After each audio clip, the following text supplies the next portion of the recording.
left you without a dope beat. Step two, step two, step two, step two, step two, step two. It's been a long time. We shouldn't have left you without a dope beat. Step two, step two, step two, step two, step two. Hey baby cake. As you know, I love you very, very much. And I'm very, very, very proud of you. So with that said, I just wanted to do something special for you so that you could have all your memories in one. So here we go. I don't want to say anything else because then I'll start crying. But anyway, alright, I'm very, very proud of you. Love you. Hope you enjoy.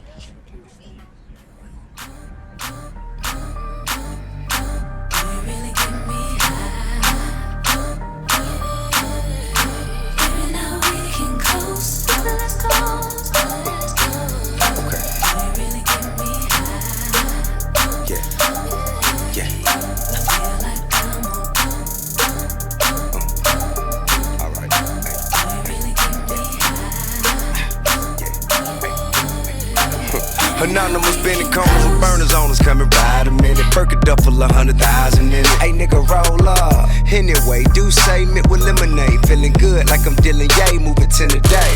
Time limit never, could do this shit forever. Can't even put it in words how I'm in love with her. From slanging work on the curb, hustling drugs with her. The jet ride 50 million, a wonderful feeling. Shit, I'm high as a motherfucker. Don't have me shit, make me lie to you motherfucker. Man, truth is for real, feel like dread for real. Mixed with Eric B and Rakim. Shout the hell on the scale and still the game enticing me. Like every time I see her, they're like a papa seal, high enough to see her live, for real. And man, I know all the chill, you don't know how good it make a nigga feel. Come on. I'm so high as a motherfucker, high as a motherfucker. They really get me, boy, you got me. I'm high as a motherfucker. Only logical and sequential in retrospect, in the rearview mirror. When facing forward, we would all do well to keep in mind the words of Joseph Campbell, who said, "If you can see your path laid out in front of you step by step, you know it's not your path. Your own path you make with every step you take. That's why it's your path." Today, we honor and celebrate you as you take this step on your path. We are excited to see where your path takes you and confident that you will continue to make your family, friends, loved ones, and all of us at Capella as proud as we are today. Now, I'd like to share a story with you that describes one such path and journey. This is from Casey Hans, who in a few minutes will receive her Master of Health Administration. Here's her story in her words. As the mom of 3 young girls, I've always striven to set a good example, showing them the importance of hard work and education. Both my husband and I work full-time, which has made balancing work and home life a daily challenge. Furthering my education past my bachelor's degree always felt like a pipe dream. There just weren't enough hours in the day. Then, nearly 2 years ago, I was passed over for a promotion at work that I was completely qualified for experience-wise, but I lacked a master's degree. Later that night, I saw a commercial for Capella and decided now was the time. I applied, was accepted, and began studying hard in the evenings as my girls looked on, and often into the early morning hours as they slept. Course by course, I moved through, applying my daily work to my studies. It wasn't easy, but seeing my girls proud of me made it worth every minute of sleep lost. So excited to expand my career opportunities with my new degree in health administration. Casey, would you please wave to your fellow graduates?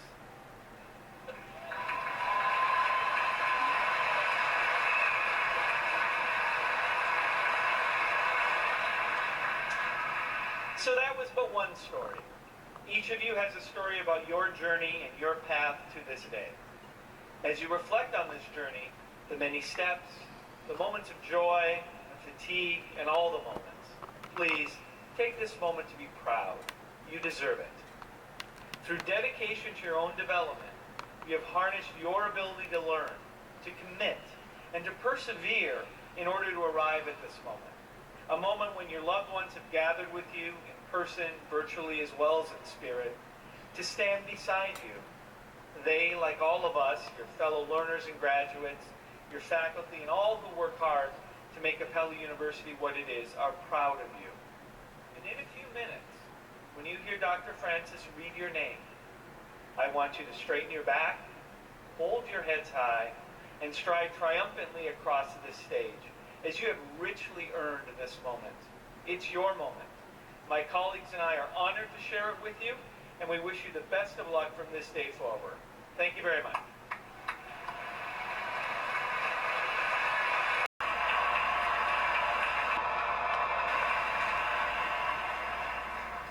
You know, guys, I gotta say, football, you have to get a little rowdy for me.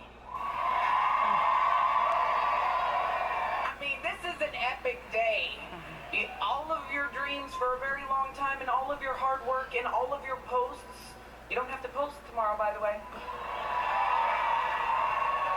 Trust me, I know the grind, I know the hustle, I did it, I feel you. So get a little louder because you don't have to post tomorrow. DeLisa. That was much better. Now, for those of you in, this is my school in psychology, I have a little aside for you. How many of you are single? Okay, you're gonna have a problem now.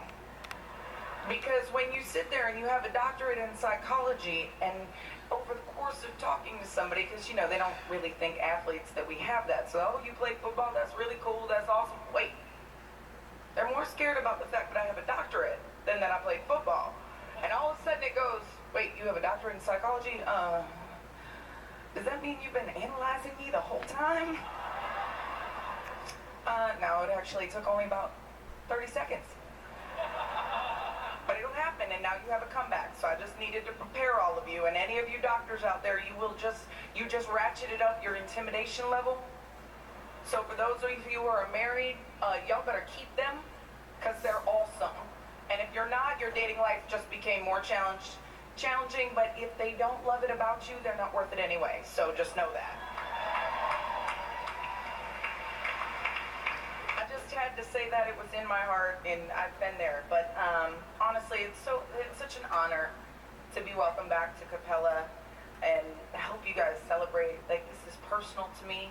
It's in my heart because I came from exactly where you are. I know it can be challenging at times to find that moment, that several moments, that lunchtime, drive time, car time, study time, post time, but you did it. And you're so here, so please give yourselves another round of applause. This is epic, because I was there. For me, it was on a lot of away trips, on bus trips, to be sitting there when I probably should have been studying my playbook, and I was writing papers and reading journal articles, and everybody said I was crazy. But I like my brand of crazy. And I can tell you guys like it too, because that's why you made it this far. So keep that crazy. I'll come back to it. As you go off to achieve greater goals, I'm going to give you 3 pieces of advice from my personal playbook that have served me very well. Okay? The first and most important is to live your life for passion, not a paycheck.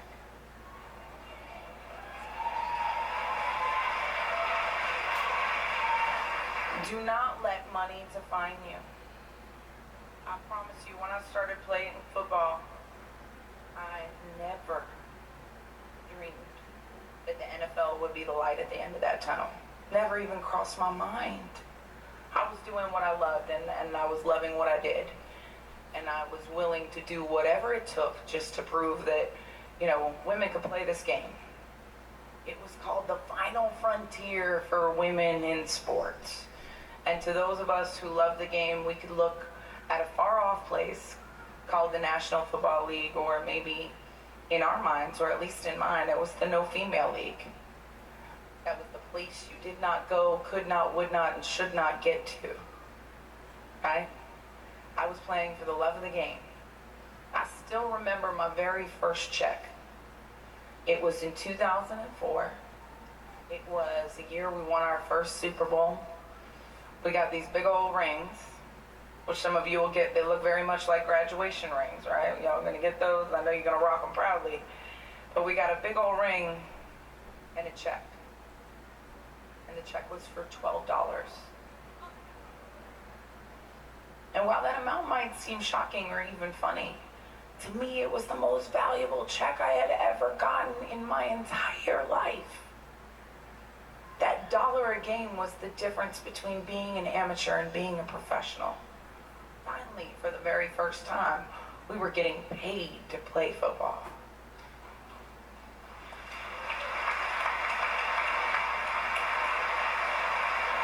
And I can tell you just how important that check was to me, because that was in the days before photo deposit. This was a while ago. So it was either you cash it or you keep it. So I kept it.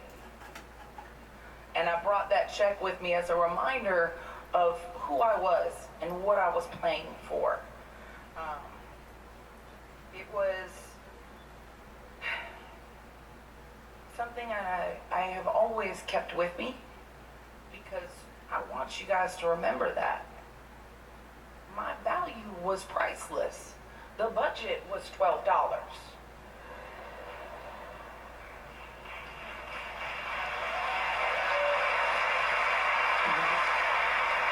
But to me, that's what living your life with passion does.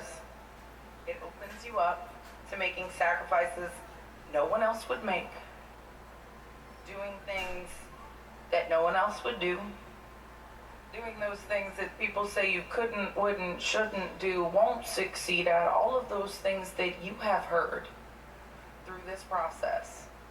But guess what? You already did it. You did it. And I want to remind you that now, because those voices haven't ended. You've just ratcheted your life up a notch. So those voices are only going to get louder. Well, now you can't afford to do that anymore. You're a doctor, you have to upgrade. No, that same passion needs to drive you in your next phases. Because if you chase money, it'll always run. But if you chase passion, the paycheck will follow.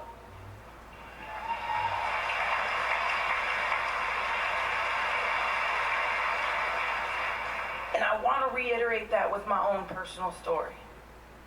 With never chasing money and never cashing a check in my entire women's football career, not once, that passion allowed me to win 4 league championships in women's professional football at 5'2", 130, by the way. I had the opportunity to represent my country in 2010 and 2013 and play for Team USA to win 2 gold medals.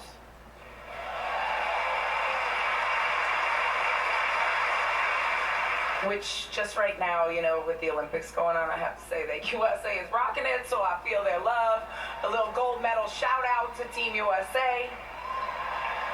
In the sport that, remember, we couldn't, shouldn't, and wouldn't play, because that was the final frontier for women in sports. Gosh, I feel like we can kind of do anything. But anyway, I went from there to making history as the first woman to play running back. I wasn't even a running back, y'all. I was a linebacker. I was supposed to tackle people, not run away from them. And I stayed with that team for a year. That same passion then caught the attention of the next head coach, who then offered me a coaching position. So I coached with them at the Texas Revolution, same team I played for. And then went from there to become the first female to coach in the National Football League with the Arizona Cardinals.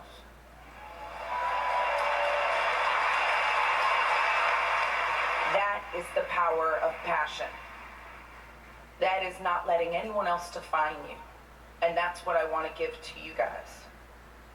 Now, my experience in football, coupled with my master's degree in sports psychology and my PhD in psychology, were what really attracted Bruce Arians to me. It wasn't just the football. He actually talked to me more about psychology than he did about football that first day I met him. That's what you guys have to know. That's what creating your own path does for you. That's what passion passion does. It gives you your own special brand of crazy. Okay?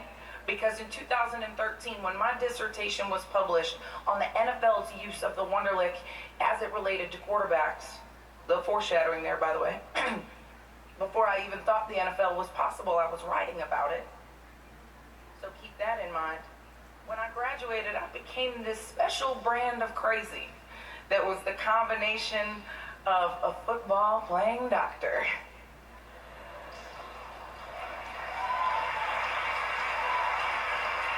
And I'll go back to that saying I said earlier. I love my brand of crazy. So be bold enough to write your own rule book and define your own brand of crazy. Okay? That's what passion does. That's when you live with passion, not a paycheck. That's what you can do. So that's number one. Live for passion, not a paycheck. Number two, be 100% authentic. Okay?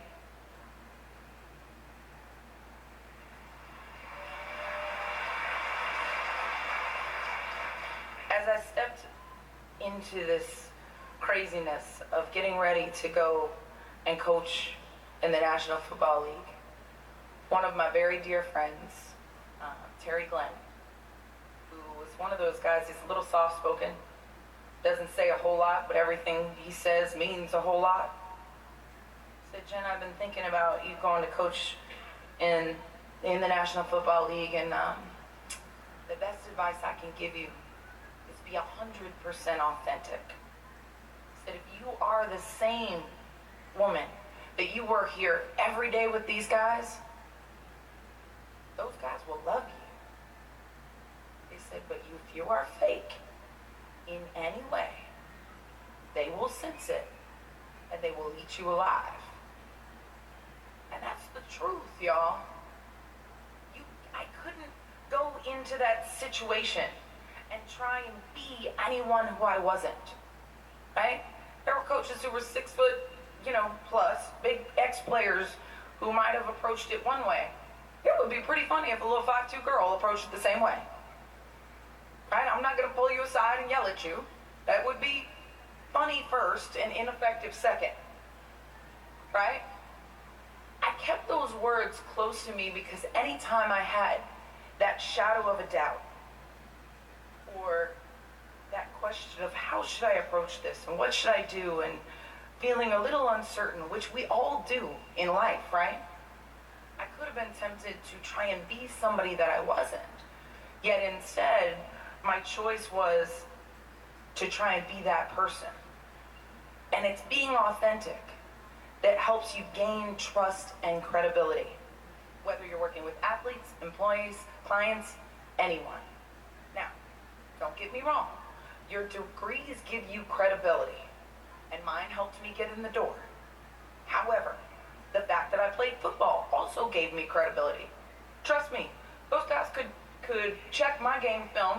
They did, and they told me about it. However, those things are just how you get in the door.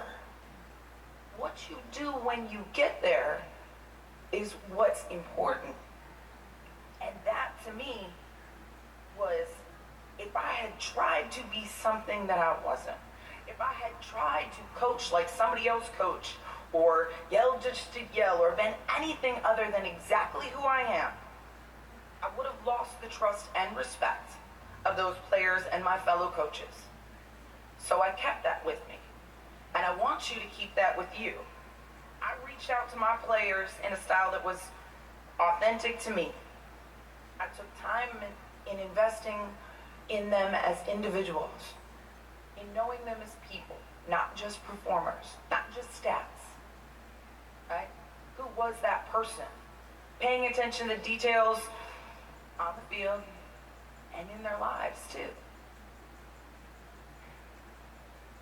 All of those details left to probably what was my most infamous coaching decision.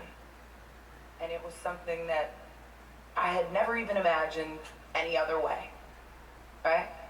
On the night before my very first game in the National Football League, people always say, like, you could cut the tension with a knife or the reporters.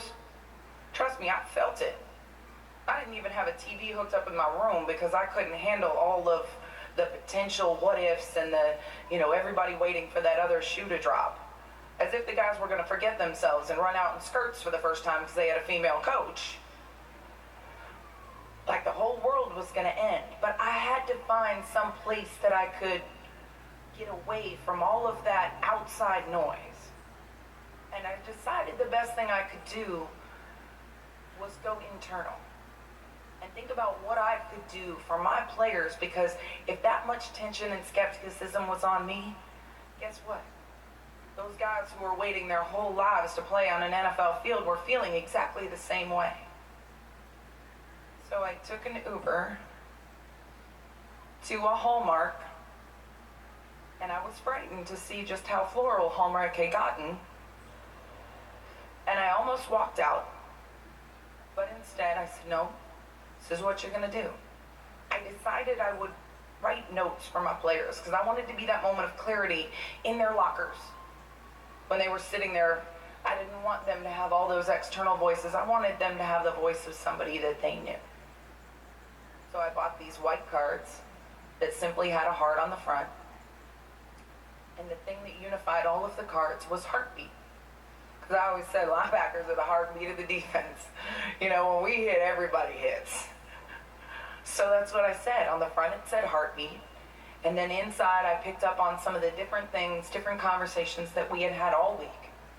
For one of my undersized guys, it was, you don't have to be big to play big. Kind of a personal motto of mine that we shared. For a taller guy, it was use your leverage. For my signal caller, it was be the leader that you are in every play that you make. Every time you set foot on the field, you set the tone, right? And I ended up leaving them in their lockers. Well, I didn't realize that this was something that had never been done before. It's just something I would have loved as a player. But the notes were unified by heartbeat, and for me that's a message back to you on what it means to remain authentic. You be that heartbeat in everything that you do. You set the tone in the choices that you make, the cards that you write, the smiles that you share. And you have to be willing to do that and dance to the beat of your own drum. Because if you do the things that everyone has always done, you don't have the opportunity to make history, right?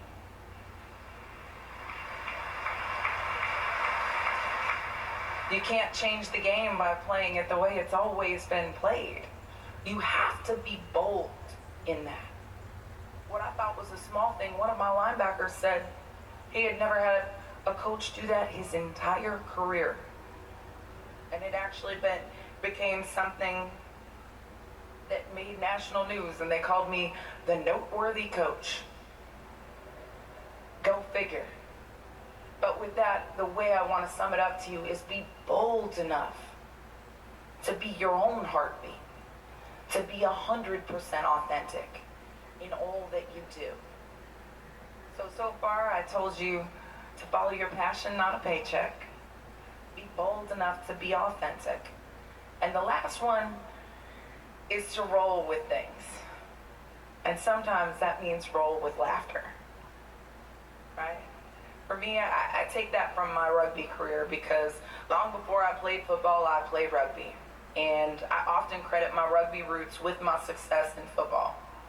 You see, in rugby, we tackle a little bit differently because there are no pads and no helmet. So you take them down, you put your head to your side, and quickly after you tackle them, you roll up because you don't want to get stuck on the bottom. They have this term in rugby, it's called persuading you off the ball. I promise you, it's not as lovely as it sounds to be persuaded off the ball. But in that, to me, it means never let somebody have to persuade you to get back up, right? Make the tackle and keep it moving, right?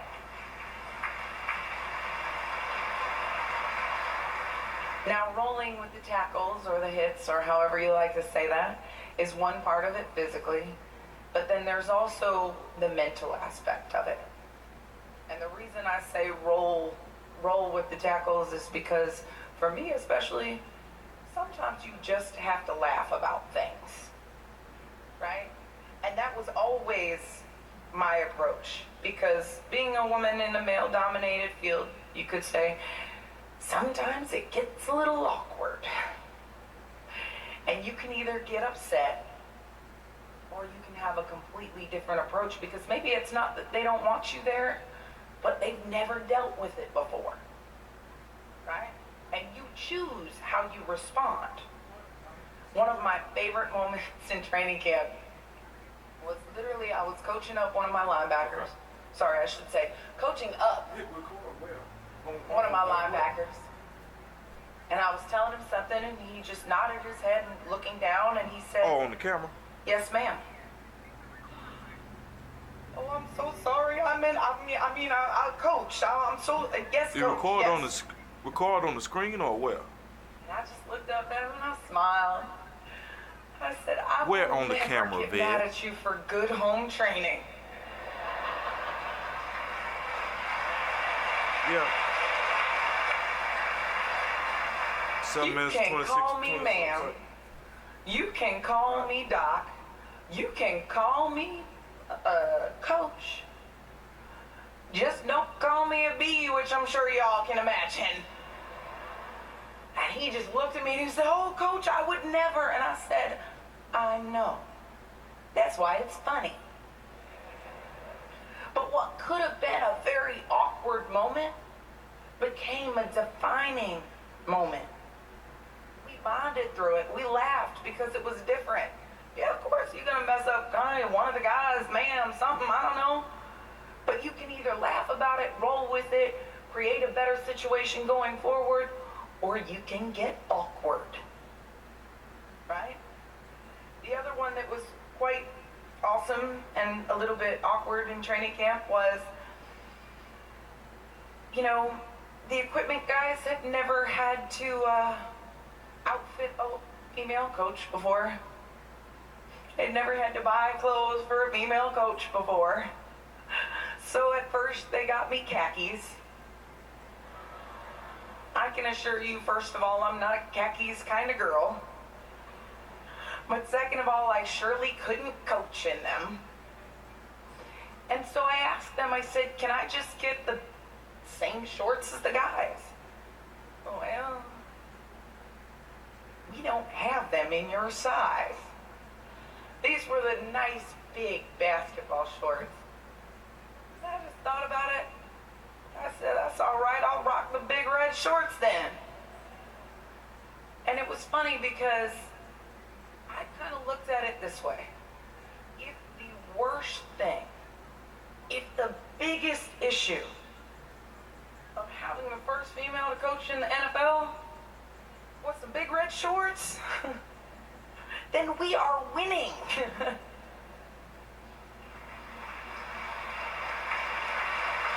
And you can post about that if you'd like to. No, but, honestly, that's a philosophy, and it really is. So I encourage you to think about those things. These are essentially, if you are nodding off because you had to stay up and post last night, oh wait, you didn't. I'm just gonna recap them for you, right? My personal playbook to having a noble, incredibly rewarding, completely outside the box career.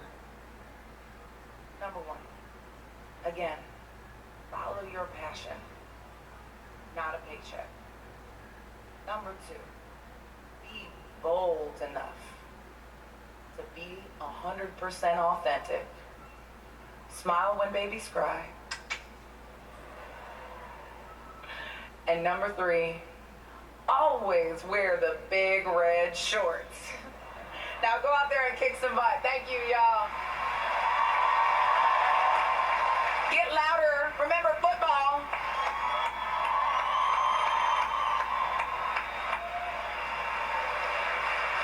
Well, thank you, Dr. Welter, for an inspiring and thoughtful address. And on behalf of everyone here at Capella University, I want to present this to you. which is inscribed with your 3 rules for your playbook. Thank you very much. Sammy, y'all. Wait there. Thank you. Thank you, guys.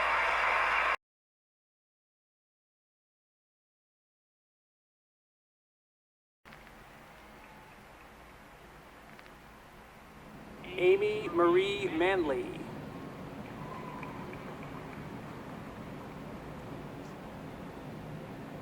DeLisa Moore Herring.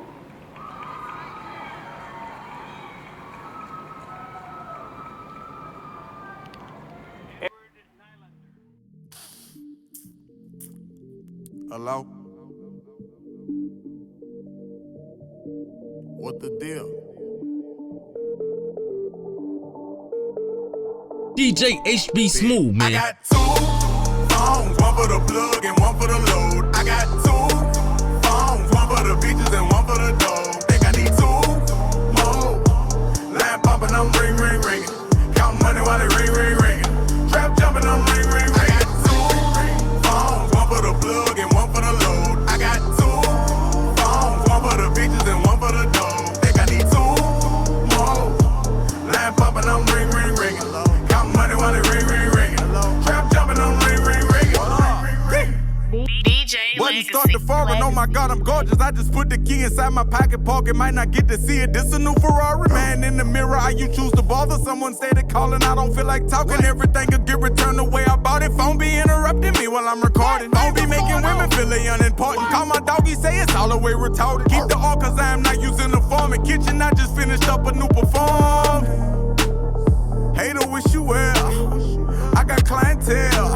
I just got it off the scale. I got 2 phones, one for the plug